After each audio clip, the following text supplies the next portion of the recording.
venimos delante de ti, Señor, reconociendo que somos incapaces, Señor, de aprender tu palabra. Reconocemos, Señor, que dependemos de ti. Reconocemos, Señor, que tú eres quien nos enseña. En esta hora, Señor, yo te pido que tú tomes el control de este tiempo y que puedas abrir nuestros ojos para entender tu evangelio, para entender lo que tú nos vas a hablar a través de esta porción bíblica, Señor. Te damos gracias y te damos gracias porque tu nombre es sobre todo, Señor. Y en ese nombre terminamos esta oración en el nombre de Jesús. Amén y amén. El tema que hoy quiero compartir con ustedes, el tema que hoy quiero compartir con ustedes se llama el Evangelio y la ira de Dios. ¿Da? La semana pasada hablamos de que el Evangelio es el poder de Dios en acción para salvar a los que creen. Y no solo para salvar, sino para justificar, para ser recto y justo por la fe a los fieles de Dios. Y esto todo por la gracia del Evangelio. Eso fue lo que estuvimos hablando la semana pasada. Y hablábamos, ¿cierto?, que porque en el Evangelio la justicia de Dios se revela por fe y para fe, como está escrito, más el justo por la fe vivirá. Eso fue lo que estuvimos hablando la semana pasada. Hablamos, ¿cierto?, de que la justicia de Dios es revelada, es descubierta, es quitado el velo a los hijos de Dios que son hechos amigos de Él. Eso es lo que el Señor hace cuando somos llamados a ser los hijos, somos hechos amigos de Dios. Sin embargo, el Evangelio también nos muestra otro atributo de Dios, una de sus cualidades fundamentales, como lo es su ira. Poco se habla de la ira del Señor. Y antes de avanzar con qué significa la ira de Dios, la ira es el enojo o el enfado, es una reacción emocional que se produce cuando una persona considera que existe o se va a producir un resultado negativo para sus intereses, que se podría haber evitado si alguien los hubiera tenido en cuenta, hubiera actuado de otra forma. Todos nosotros nos enojamos. Ayer quizás te enojaste, anduviste ahí pateando, ¿cierto?, la perra, las piedras ahí en la calle. Y la mayoría de nuestros enojos o iras tienen que ver con nuestro orgullo. O cuando no se hace lo que uno quiere. Cuando no se hace lo que uno quiere, uno se enoja. Cuando no nos dan lo que uno quiere, nos enojamos. Cuando un niño, ¿cierto?, se enoja es porque no le dan lo que quiere. Pero no toda la ira es mala. Y como la mayoría de nuestras iras son pecado, a veces creemos que airarnos siempre está mal. A veces pensamos que airarnos siempre está mal. Efesios 4:26 nos dice: airaos, pero no pequéis, no se ponga el sol sobre vuestro enojo. Este verso nos habla de que la ira no debe tomar el control de nosotros. En el idioma griego, la palabra airaos es orgizo, un verbo, una acción, que en este caso es una acción pasiva, es decir, esta ira que siento proviene de algo externo. Cuando uno siente ira, la ira correcta siempre tiene que venir de algo externo. No debe salir de nosotros la ira, porque cuando sale de nosotros, cuando hay algo que se está encendiendo en nosotros, es porque hay algo que está pasando y que nos va a llevar al pecado. Entonces, este versículo nos dice que aunque esta ira viene a nosotros por alguna situación, no debemos pecar, no debemos dejarnos controlar por la ira. Hay gente, cierto, que se deja controlar por la ira y termina cometiendo un homicidio, cometiendo un suicidio, haciendo cualquier cosa. Jesús, por ejemplo, en Mateo capítulo 21, entra al templo y ve que se ha convertido en un mercado. Y con ira da vuelta a las mesas y lo reprende. Uno podría decir: oh, pero Jesús está mal lo que hizo. No. Nada de lo que Jesús hizo está mal. Nada de lo que el Señor hizo en la tierra está mal. Jesús nunca pecó. La Biblia dice que Él fue tentado en todo, pero sin pecado. Cuando Jesús entra al templo, Él con con una ira correcta, porque la ira de Jesús era correcta en ese momento, fue correcta su ira, y Él se enojó de tal manera y lo expresó con emoción, lo expresó, ¿cierto?, con emoción e ira. Nosotros podemos airarnos de forma correcta. Yo me enojo contra aquellos que predican un evangelio falso. Me enojo conmigo mismo a veces. Y me enojo de forma correcta porque a veces no hago lo que el Señor quiere que yo haga. Nos enojamos de forma... Eso es un enojo correcto. Por ejemplo, yo puedo sentir enojo por mi esposa, por algo que quizás no está haciendo.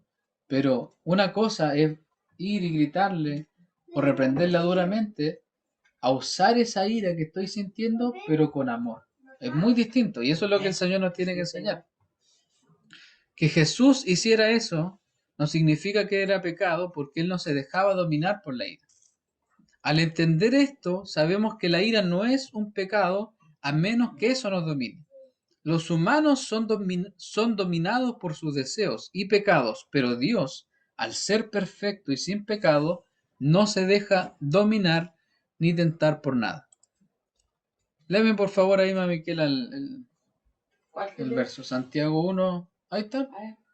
Cuando alguno es tentado, no diga que es tentado de parte de Dios, porque Dios no puede ser tentado por el mal, ni en él tienta ni él tienta a nadie. Ya. Entonces, Dios no puede ser tentado por el mal. Nadie puede retar a Dios, Sí. porque a Dios no le importa eso. Entonces, volviendo al verso central, estamos diciendo que porque la ira de Dios se revela desde el cielo contra toda impiedad e injusticia de los hombres que detienen con injusticia la verdad. Y hay algo que es fundamental que nosotros comprendamos. Dios no solo es amor y gracia, también es ira. Podemos decir que Dios es amor, Dios es gracia, Dios es ira, Dios es fuego consumidor. Muchos ven a un Dios de ira en el Antiguo Testamento y a otro Dios de amor en el Nuevo Testamento.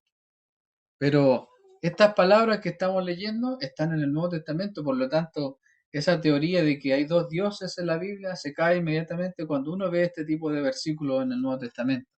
Son muchos los que le quitan a Dios su ira y lo muestran solo lleno de amor y paz. Pero la realidad es que Dios es ira también. Una ira que Dios revela desde el cielo, como dice el texto. La ira de Dios se revela desde el cielo. Mira lo que nos dice Salmos 33:5 y del 13 al 16. Él ama justicia y juicio. De la misericordia de Jehová está llena la tierra. Desde los cielos miró Jehová, vio a todos los hijos de los hombres. Desde el lugar de su morada miró sobre todos los moradores de la tierra.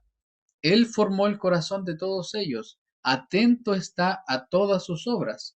El reino se salva por la multitud de cosas que yo hago. Nadie puede esconderse de Dios, porque Dios ha formado el corazón de todos los hombres, sean buenos, sean malos, sean creyentes, sean no creyentes, sea el peor pecador, el hombre más justo, por así decirlo. Dios los conoce todos. El Señor conoce las obras de todos los hombres y Él desde el cielo descubre y muestra su ira. Es importante señalar que Dios no revela su ira sin antes dar a conocer su carácter y voluntad.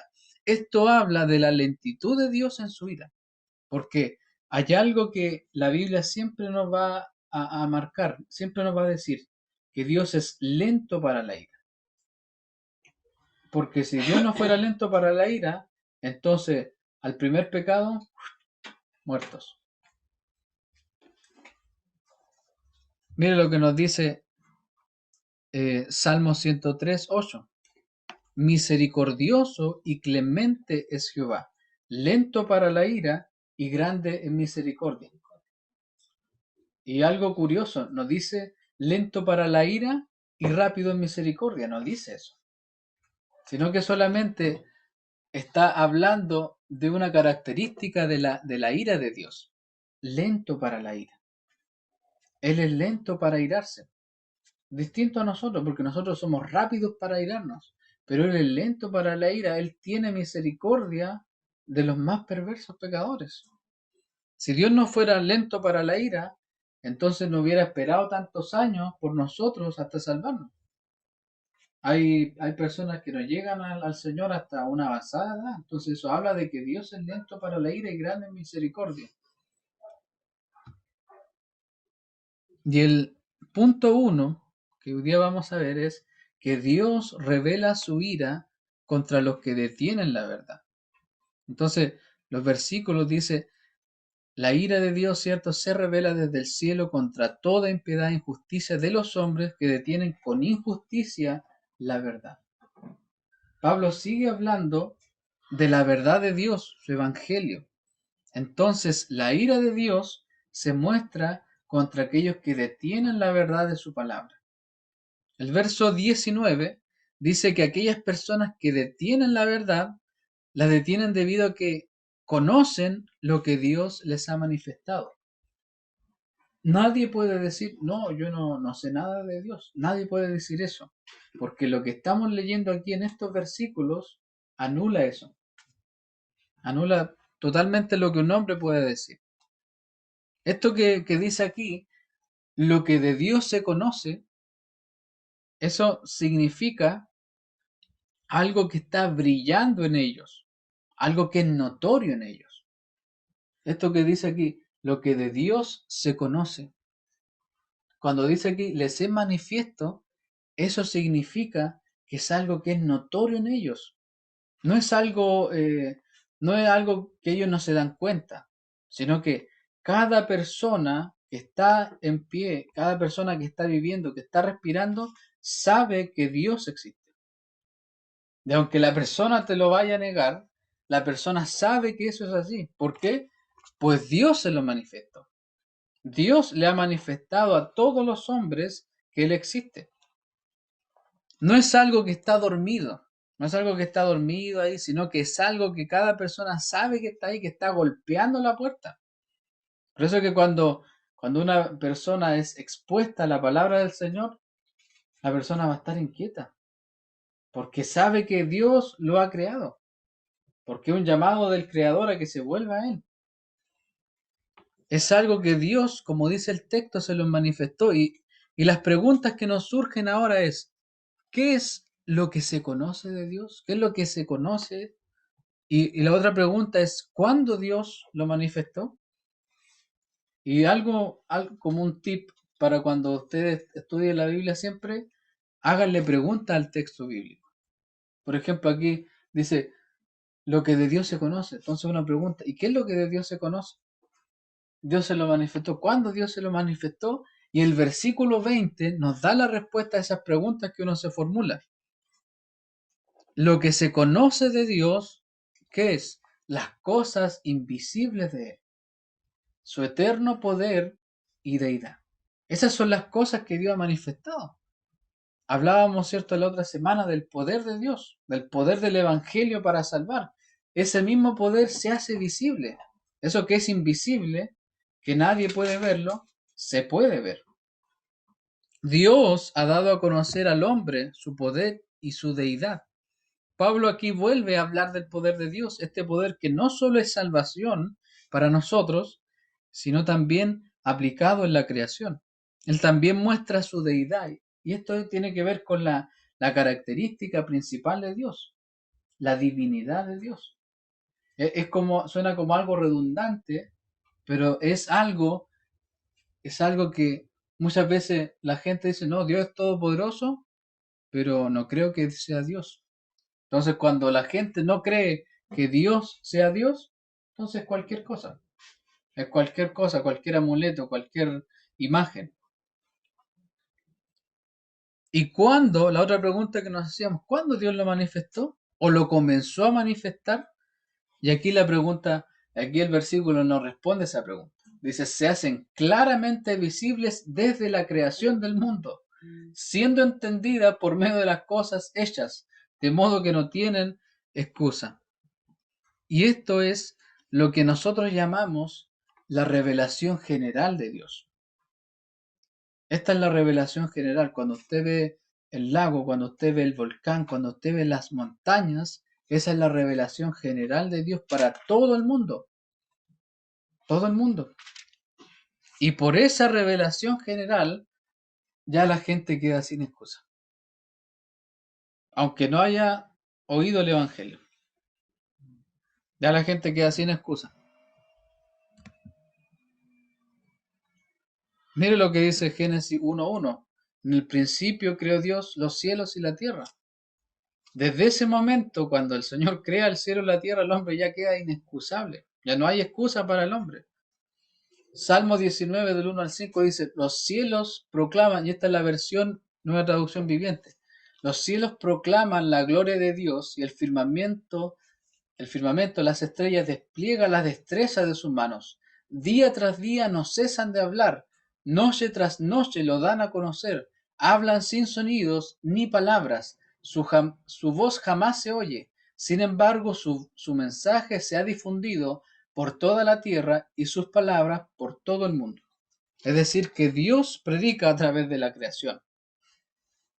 Cada día que pasa es un día que está hablando, un día que dice Dios existe, Dios es real. Cada día que pasa es un día en el cual el hombre no tiene excusa. Mire lo que dice, hablan sin sonidos ni palabras. El sol no te va a predicar, pero te está predicando sin palabras. Es decir, el poder de Dios y sus atributos son entendidos con la creación. De esta forma el Señor ha anunciado a todos los hombres su palabra. No hay excusa para nadie. Pero aún así los hombres detienen la verdad. Aún así, con todo lo que tenemos, con todo esto que es gloriosa la creación, aún así los hombres detienen la verdad y niegan a Dios. Y con esto comprendemos que la ira de Dios tiene un propósito y se manifiesta contra aquellos que detienen su verdad y niegan su existencia. El otro punto, Dios revela su ira entregando a los hombres a la inmundicia. Es lo que sigue diciendo el texto. Pues habiendo conocido a Dios, no le glorificaron como a Dios, ni le dieron gracias, sino que se envanecieron en sus razonamientos y su necio corazón fue entenebrecido.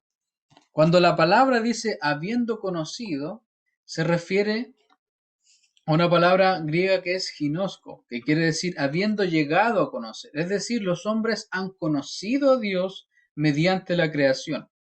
No quiere decir que los hombres sean salvos, no tiene que ver con han conocido a Dios para salvación, no.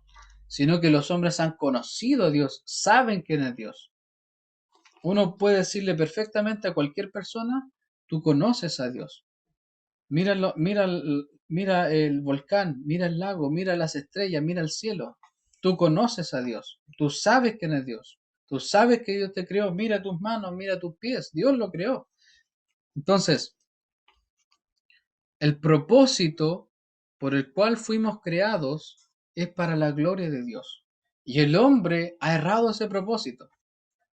Dios no solamente puso a Adán y Eva en el huerto para que fructifique la tierra, no solamente, sino que Dios creó al hombre para su gloria. Dios nos creó a nosotros para su gloria, pero ¿qué pasó? El hombre no ha glorificado a Dios como Dios. No lo ha glorificado y eso ha traído muchas consecuencias. Y la primera consecuencia es que los hombres no le dan gracias a Dios. Toda la gente puede decir, no, yo estoy bien, gracias a Dios. Pero cuando una persona dice, estoy bien, gracias a Dios, pero no vive para la gloria del Señor, está tomando el nombre de Dios en vano. Todo acá en Chile, no, gracias a Dios estoy bien. Pero en realidad esa persona no vive para Dios. La otra consecuencia de no glorificar a Dios como Dios es que las personas se envanecen en sus razonamientos. ¿Y qué significa envanecerse? Atontarse. La persona crea su propia idea y se atonta, se vuelve tonto, se vuelve necio. No sé si ustedes se acuerdan de Stephen Hawking, este grande hombre científico que estaba en una silla.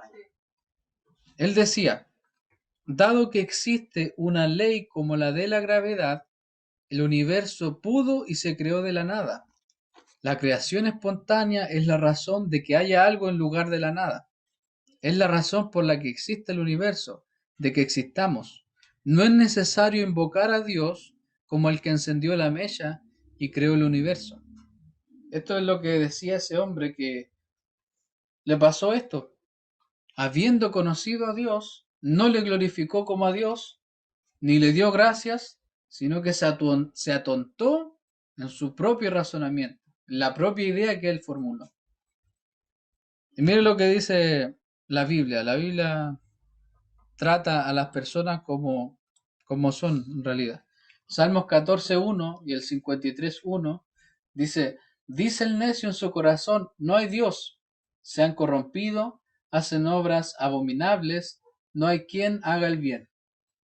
El necio, un tonto, alguien fatuo, como también lo dice, alguien insensato, alguien que no tiene correcta la mente. Solamente un necio dice no hay Dios. Solamente un necio dice no hay Dios.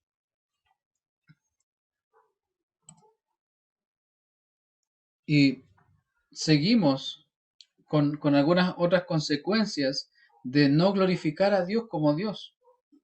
Un corazón lleno de tinieblas. Cuando habla de entenebrecido, eso significa que el corazón está lleno de tinieblas. Y el verso 22 dice que ellos profesan ser sabios. No es algo que dicen, no, yo no creo en Dios, sino que constantemente están profesando y están diciendo, yo soy sabio, yo me las sé todas.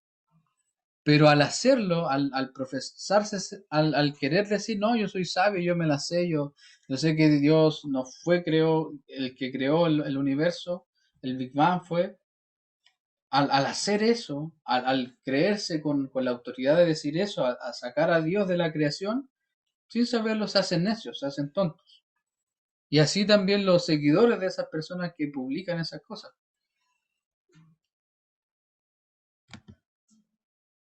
Y miren lo que dice 1 Corintios 1 del 18 al 23. Porque la palabra de la cruz es locura a los que se pierden, pero a los que se salvan, esto es a nosotros, es poder de Dios. Pues está escrito, destruiré la sabiduría de los sabios y desecharé el entendimiento de los entendidos. ¿Dónde está el sabio? ¿Dónde está el escriba? ¿Dónde está el disputador de este siglo? ¿No ha enloquecido Dios la sabiduría del mundo? Pues ya que en la sabiduría de Dios el mundo no conoció a Dios mediante la sabiduría, agradó a Dios salvar a los creyentes por la locura de la predicación. Porque los judíos piden señales y los griegos buscan sabiduría, pero nosotros predicamos a Cristo crucificado, para los judíos ciertamente tropezadero y para los gentiles locura. Cuando el hombre crea sus teorías y razonamientos, Dios no está quieto, sino que Dios lo que hace es lo que dice aquí. ¿No ha enloquecido Dios la sabiduría del mundo? Dios enloquece la sabiduría del mundo. Cuando el hombre cree llegar a la conclusión de que Dios no existe, entonces Dios enloquece la sabiduría del mundo. Porque la sabiduría del mundo no se compara al Evangelio de Cristo. Por eso que dice, a Dios no le agradó salvar a los creyentes por medio de la sabiduría de este mundo, porque la sabiduría de este mundo, la falsa sabiduría de este mundo es locura. Sin embargo, al Señor nos plació salvar por medio de la locura de la predicación.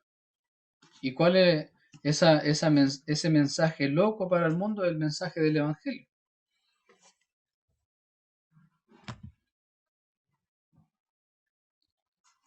Y el verso 23 nos dice que el hombre cambió la gloria del Dios incorruptible. Es decir, en lugar de adorar al Dios perfecto, prefirieron adorar la creación, al hombre, las aves, animales, reptiles. El mundo comenzó con esto desde que rechazó a Dios en el huerto de Edén.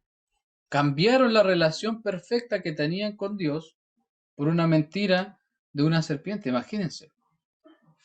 Hay que ser tonto para tomar una decisión así. Tiene al Dios que creó todo, está en una relación perfecta con Él, tienes para comer todos los árboles que quieras, pero hay un solo árbol que no puedes comer. Y viene una serpiente y te cambia, como lo dice acá la palabra en Génesis 3, del 4 al 6. Entonces la serpiente dijo a la mujer, no moriréis, porque ¿qué es lo que le había dicho el Señor a Adán y Eva? El día que ustedes coman de ese árbol van a morir. Y la serpiente, ¿qué les dijo? La serpiente, imagínense, ni siquiera era un caballo, ni siquiera un animal más grande, un león por último, una mísera serpiente. No moriréis, sino que sabe Dios que el día que comáis de él, serán abiertos vuestros ojos y seréis como Dios, sabiendo el bien y el mal. Y vio la mujer que el árbol era bueno para comer, y que era agradable a los ojos y árbol codiciable para alcanzar la sabiduría. Y tomó de su fruto y comió y dio también a su marido, el cual comió así como ella. Entonces ambos tomaron la decisión de olvidarse de Dios, de dejar a Dios. Qué tontera, qué tontera. Y el pecado entró al mundo por esa mala decisión. Y esto trae como resultado lo que está en los versículos 24 y 25. El hecho de haber elegido a la serpiente, la mentira de la serpiente, da como resultado esto, por lo cual también Dios los entregó a la inmundicia en las concupiscencias de sus corazones, de modo que deshonraron entre sí sus propios cuerpos, ya que cambiaron la verdad de Dios por la mentira, honrando y dando culto a las criaturas antes que al Creador, el cual es bendito por los siglos. La ira del Señor no es pasiva, no es algo que está quieto. Él es lento para la ira, pero su ira es activa. Dios no está así quieto cuando hay pecado. Dios no deja pasar el pecado, no pasa por alto el pecado. Dios entrega a los que cambian su verdad por la mentira, a los que honran a la creación antes que al Creador bendito. Y fíjese lo que dice, esto es algo fuerte. Dios entrega a las personas a la inmundicia. Por eso es que a veces uno ve personas que en realidad tienen una condición deplorable porque les pasó esto, cambiaron la verdad de Dios por la mentira. Cualquier persona que cambie la verdad de Dios por la mentira está en peligro de que Dios lo entregue a la inmundicia.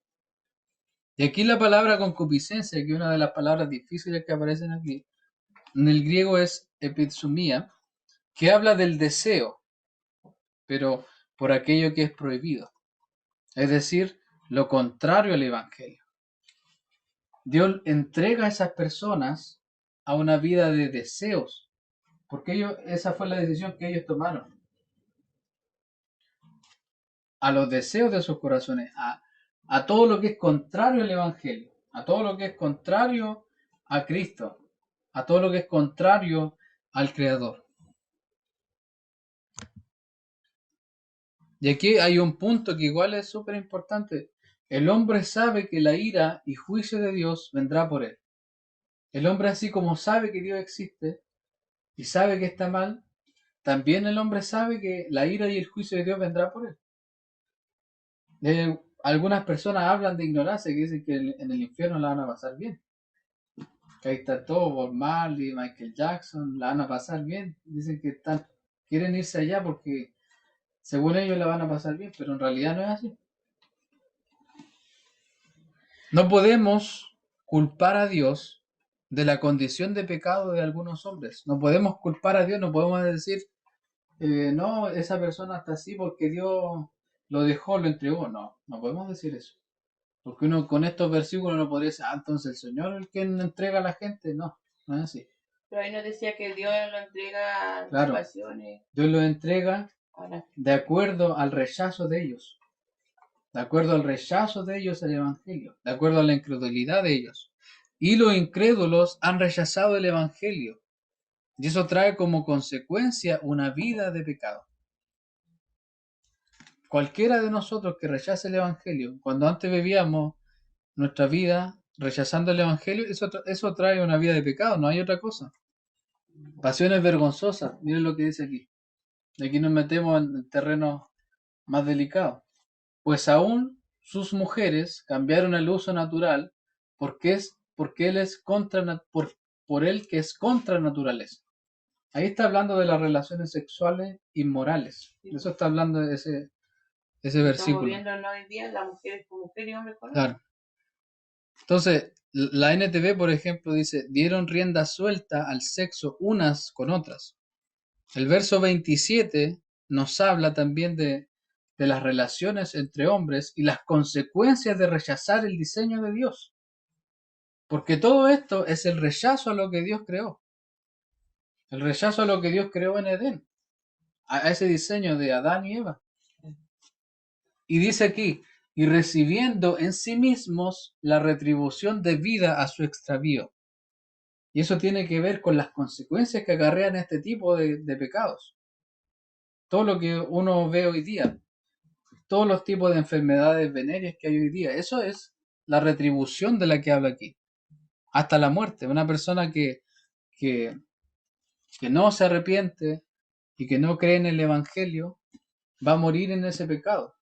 Y la retribución última, el pago último por ese pecado, por no arrepentirse, es la muerte eterna. El verso 28 dice, y como ellos no aprobaron tener en cuenta a Dios, es decir, para ellos fue algo tonto considerar a Dios, y prefirieron su propio camino. De esta forma el Señor lo entregó a una mente reprobada, una mente sin el Evangelio. Claro, porque de eso se trata. Y mira lo que dice aquí estos versículos que están aquí. Proverbios 14:12 dice, hay camino que al hombre le parece derecho, pero su fin es camino de muerte. Cualquier camino, sea el camino de un pecado en específico, pero cualquier camino que a uno le parezca derecho, finalmente es un camino de muerte. Proverbios 3:7, no seas sabio en tu propia opinión, teme a Jehová y apártate del mal. El mayor problema de nuestra sociedad hoy día es que cada uno tiene su propia verdad. No, esta es mi verdad, esta es mi verdad. Pero la verdad de nosotros está aquí. Todos nosotros podemos tener nuestra verdad, nuestra versión, pero eso no importa. Lo que importa es lo que dice la Biblia. Yo como esposo puedo tener una verdad, puedo tener la razón seguramente, o mi esposa quizás ella pueda tener la verdad, pero la verdad absoluta está aquí. Nosotros siempre vamos a estar en peligro de equivocarnos. Entonces por eso, si nuestra mente no está alineada a esto, lo más probable es que estemos equivocados. Mire, y esto es el resultado de una mente sin el Evangelio. Una mente reprobada. Es como cuando uno, ¿cierto?, lo reprueban en el colegio. Una mente reprobada. Lleva a vivir una vida llena. Aquí atestado tiene que vivir una vida llena de esto. De lo que dicen estos versos. Injusticia, fornicación, perversidad, avaricia, maldad, lleno de envidia, homicidios, contiendas, engaños, malignidades, murmuradores, detractores. Detractores es enemigos, aborrecedores de Dios, injuriosos. Injurioso tiene que ver con ser una persona ofensiva, una persona insolente, soberbios, altivos, inventores de males. No que, y estos inventores de males no tiene que ver con que anden inventando cosas, sino que hoy día el ser humano tiene una capacidad creativa y tiene una capacidad para crear el mal. Todo lo que el ser humano ha creado durante la historia. Desde el Génesis en adelante vemos que el ser humano ha creado armas, ¿cierto? Ha creado tantas cosas para destruirse a ellos mismos, tantas drogas, tantas cosas que se han creado. Entonces, eso es lo que el mundo, eso es lo que tiene que ver con inventores de males, desobedientes a los padres, necios, desleales, Y aquí esto tiene que ver con infidelidad, con quebrantar los pactos, sin afecto natural. Hoy día no hay afecto natural. El padre no ama al hijo, el hijo no ama al padre. No hay cariño entre las familias. Implacables. Eso tiene que ver con una persona que no tiene misericordia. Y esto es lo que uno ve en el TVN todos los días. Esto es lo que hoy día estamos viviendo en el mundo. Y esto ocurre desde el Génesis en adelante. No hay una evolución. El hombre no ha evolucionado. Siempre ha ido de mal en peor.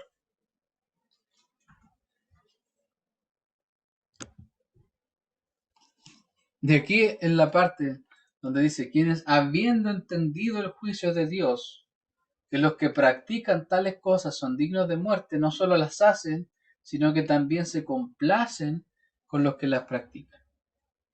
Es decir, ellos han entendido el juicio de Dios. Una persona que está sin Cristo, una persona que está viviendo en incredulidad, viviendo sin Dios, ha entendido el juicio de Dios.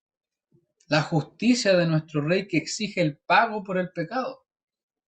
Cualquiera que no se aferre a la sangre de Cristo para salvación, tiene que pagar la deuda completa. Cualquiera que no se aferre a Cristo, cualquiera que no abrace la fe, cualquiera que no abrace el Evangelio, entonces va a tener que pagar por su pecado.